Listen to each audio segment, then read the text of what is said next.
Hey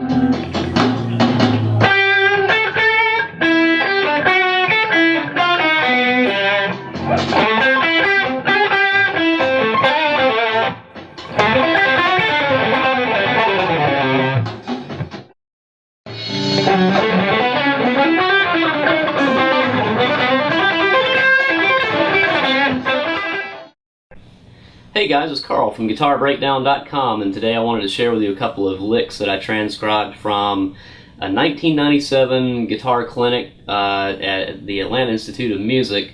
It was a Jimmy Herring clinic. Actually, the clinic featured Oteil Burbridge on bass and Jeff Sipe on drums, so it's really more of a performance clinic for guitar, drums, and bass, but it really featured the guitar the most.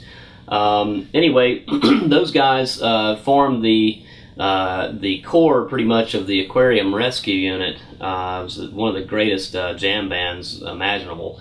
But anyway, at this clinic they played over a series of vamps to show how they would approach different harmony contexts. And the particular one that I chose to share with you here today is these ideas were taken from the vamp that was based on sort of an A Dorian style thing, and Jimmy superimposes a lot of chromaticism over it, which is really cool. Gives it a real sort of jazz vibe because of a lot of the chromaticism, the neighbor tones, and the choice of scales.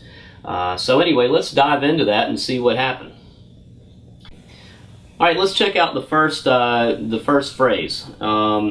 So the first thing that he does, he starts out real A minor pentatonic oriented, and the first note is he starts with a G at the 8th fret of the 2nd string, 2 A's at the 10th fret of the 2nd string, and then comes down to E of the 5th fret, and goes to a G again, this time with the little finger on the same string, and then 7th fret real lightly goes to D, and then an F sharp on the 2nd string of the 7th fret.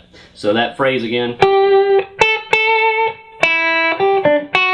And then the last bit of this phrase, he goes to A on the 5th fret, comes down E, 5th fret, 2nd string, 3rd string, 7th fret. And then a real out thing. Everything's pretty much been minor pentatonic with that one Dorian, the F sharp note added, the 6th added. But then now he puts a little weird twist at the end. So kind of out for a second. And those notes, F natural at the 6th fret, D sharp at the or E flat if you want to think of it that way, on the 4th fret of the 2nd string, B at the 4th fret of the 3rd string, and then the G, which has a little pinch harmonic on it, on the 5th fret of the 4th string. Now that little phrase is the first 3 notes really kind of evoke a bit of the whole half diminished scale in the in that sort of A Dorian kind of out there context. So you get a little bit of a sharp 5, flat 5 sound. So anyway, I just wanted to kind of throw that in there, so you might want to study that scale a little bit, because some of the guys like Jimmy Herring, Scott Henderson, these guys do some outside playing in a Dorian context by superimposing the whole half diminished scale over that minor chord. It gives you a bit of a similar sound to a melodic minor scale, but the sharp 5 really makes it out there. So so anyway, that's kind of how he ends up with that. But the last note, he brings it back in with that G natural. That just brings it back into to the chord. So you end with a note that's the flat 7 of the chord. Okay, so that's pretty much the first phrase. Okay, let's check out that second phrase.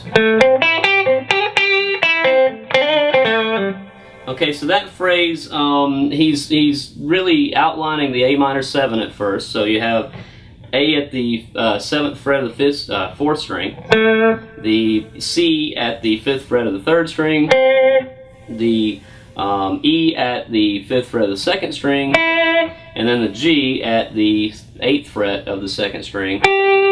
and then drops down to the C, 5th fret of the 3rd string, and then the little slide up to G sharp. So this gives a little twist to it, little melodic minor sort of sound, but then right back down into Dorian with the flat 7 there. So okay, so G at the 8th fret. So he slides up to the 9th and then right back down to the 8th. Then comes back down the arpeggio.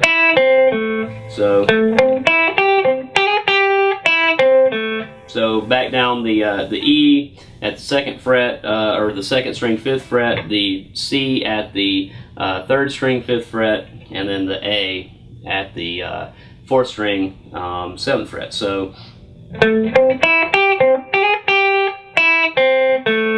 then a little sort of bluesy, Billy Gibbons-esque kind of sounding thing. So that is a little hammer-on, ghost note hammer-on into, or grace note hammer-on from the C, real quickly from the C at the 5th fret of the 3rd string to the D at the 7th fret of the 3rd string, and then back to the C, and then to A on the 4th string, and then like a little you know, dotted 8th note kind of, and a 16th note pull-off. Add to the G. So, and if you'll notice, I just while I'm thinking about this, want to mention that Jimmy gets a really cool sound, really kind of a hallmark of his style. To me, anyway, to my ear, is he plays a lot over the neck pickup. Picks right there over the neck pickup to get a sort of an interesting that sort of slightly hollow kind of sound. And another thing that's really cool about that is he gets some really cool harmonics on the notes. So he kind of brings out those little semi-harmonics a lot. So if you're really wanting to mimic the way Jimmy plays and pick some of that up, that's one of the key elements. It's actually kind of hard for me to play that way because I spent too many years back an inch or two from there. But I really love the way Jimmy sounds when he does that, and you might want to borrow a little bit of that from him. So anyway, that's the third or the second phrase. So we'll check out the next phrase.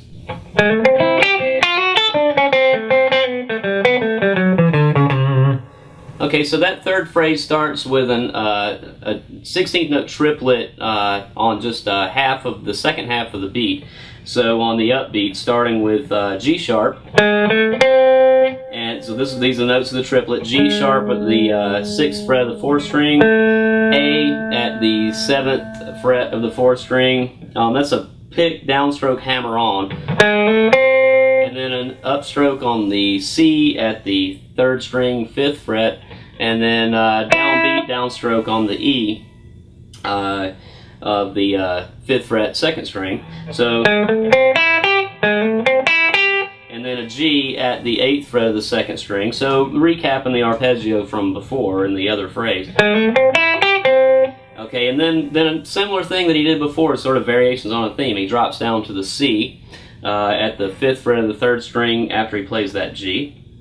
And then another little neighbor tone chromaticism thing. He does the F natural into the F sharp. So you get that color, that real brief color of the flat 6 or sharp 5 going into the 6th. So that F is at the 6th fret of the 2nd string to the 7th fret of the 2nd string. A little hammer on again. Okay, so that gives a little bit of that you know, Dorian minor 6 kind of sound. So after the F sharp, he plays the A at the 5th fret 1st string, and then drops back down to a little chromaticism from the D on the 3rd string 5th fret, or sorry, 3rd string 7th fret, down to the 5th fret. So 7, 6, 5 on the 3rd string. So D, D flat C, or you could think of it as D, C sharp C.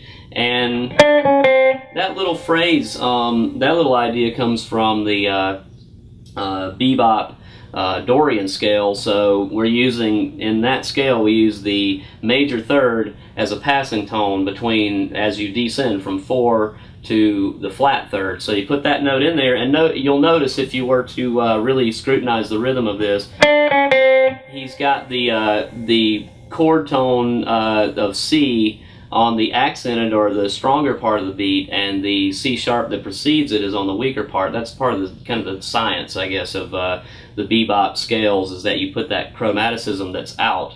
In this case, a major third over a minor chord. You put that chromaticism on the upbeat and resolve into the chord tone on the downbeat. So that's something, if you're not familiar with that, you might want to study that to get a little more understanding of some of these lines in a sort of greater scale. So to recap that phrase there, going from the chromatic spot there of the bebop Dorian scale, D to the C sharp, C to A, 2 C's, slide down to B on the 3rd string, and then G, A on the 4th string, that'll be the 7th fret and 5th fret respectively, back to B on the 4th fret of the 3rd string, and now down the scale, just down that bebop Mixolydian scale. So after after that high B, that last high B, we're going to do A on the 4th string, 7th fret, G on the 4th string, 5th fret, and then F sharp on the 4th string, 4th fret, the E on the 5th string, 7th fret, D on the 5th string, 5th fret, the C sharp on the, or we call it D flat, if we were writing it out, it might make more sense, on the 4th fret of the 5th string, and then the last note is the C on the 3rd fret, the C on the 3rd fret of the 5th string. So again, he comes down and does that, does the bebop Dorian scale to end it. Okay, so that's pretty much that that first big phrase, and get that down, and we'll check out the second line that I had transcribed for you.